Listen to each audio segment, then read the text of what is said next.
یہ تو خمینی صاحب نے کیا ہے، آیت اللہ خمینی صاحب نے، کہ انہوں نے یہ ایران کے شیعوں کو باور کرایا کہ بھائی جب آئیں گے حضرت مہدی آ جائیں گے، لیکن ہم اب ہاتھ پر ہاتھ رکھ کر بیٹھے رہیں، باطل کو چیلنج بھی نہ کریں،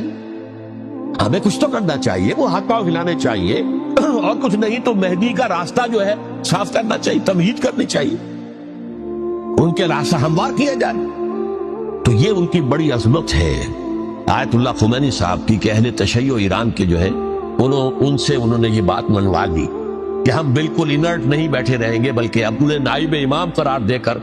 اور ولایت فقیہ کے فلسفے کے حوالے سے، یہ دو چیزیں ان کی جو ہے بنیادی فلسفے کی ہیں، وہ اس وقت میرا موضوع نہیں ہے،